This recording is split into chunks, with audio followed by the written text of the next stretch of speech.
வணக்கம். இப்போ இந்த வீடியோ ப்ரெசன்டேஷனில் நம்ம MCX க்ரூட் ஆயில் மார்க்கெட்டில் இன்றைக்கி எப்படி ட்ரேட் பண்ணலாம் அப்படின்றத பற்றி பார்க்குறதுக்கு முன்னாடி கடந்த 2 ட்ரேடிங் செஷனில் என்ன நடந்துச்சு, நம்ம என்ன எதிர்பார்த்தோன்றதெல்லாம் பார்க்கலாம். நீங்கள் பார்த்துட்டு இருக்கிறது க்ரூட் ஆயிலோட 7 நிமிஷம் கேண்டில் ஸ்டிக் சார்ட். இந்த கேண்டில் ஸ்டிக் தான் வியாழக்கிழமை மார்க்கெட்டோட ப்ரைஸ் ஓப்பனிங் 3367 பக்கமாக ஓப்பன் ஆகிருக்கு. க்ரூட் ஆயில் மார்க்கெட்டை 3260 சப்போர்ட்டாக வச்சு க்ரூட் ஆயில் மார்க்கெட் பையிங்க்கு சாதகமாக இருக்கும்னு எதிர்பார்த்தோம். ப்ரைஸ் ஓப்பன் ஆனதுலேருந்து 3360 சப்போர்ட்டாக வச்சு மார்க்கெட் மேலே போக முயற்சி செஞ்சுருந்தாலும் தொடர்ந்து 3360 மேலே அதால் நிற்க முடியாதனால மறுபடியும் சரிவை சந்திச்சிருக்கு.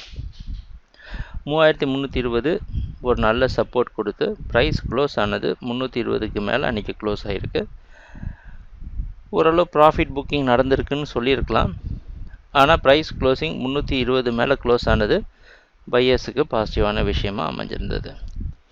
அடுத்த நாள் மார்க்கெட் ஓப்பனிங் 320 கீழே ஓப்பன் ஆயிருந்த காரணத்தினால மார்க்கெட் மறுபடியும் சரிவை சந்தித்து முக்கியமான இலக்கான 3260 டெஸ்ட் பண்ண முயற்சி செஞ்சுருக்கு. எப்போவுமே சப்போர்ட் ரெசிஸ்டன்ஸ் அப்படின்றது ஒரு குறிப்பிட்ட கோடு கிடையாது, ஒரு ஜோன்.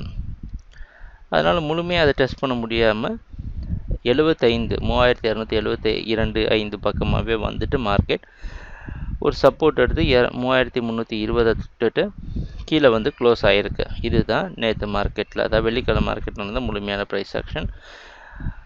ஓரளவு 320 மார்க்கெட் தொடர்ந்து சரிவை சந்திச்சிருந்தாலும் ஒவ்வொரு தடவையும் மார்க்கெட் இந்த 320 அப்படின்ற இலக்குக்கு மேலே மூவ் ஆக முயற்சி செய்கிறது. அது மட்டும் இல்லாமல் 3260 மேலேயே ப்ரைஸ் ஸ்டே ஆகிறதுலாம் இன்னும் பையர்ஸுக்கு சாதகமான விஷயமாக அமையுது. இன்றைக்கி க்ரூட் ஆயிலோட ப்ரைஸ் ஓப்பனிங் 3320க்கு பக்கமாக ஓப்பன் ஆகிறதுக்கு வாய்ப்பு இருக்கிற மாதிரி வெளிநாட்டில் இருக்க நைமெக்ஸ் மார்க்கெட் வச்சு பார்க்குறப்ப தெரியுது. அந்த அடிப்படையில் நம்ம ட்ரேடிங் திட்டத்தில் ஒரு மாற்றமும் கிடையாது.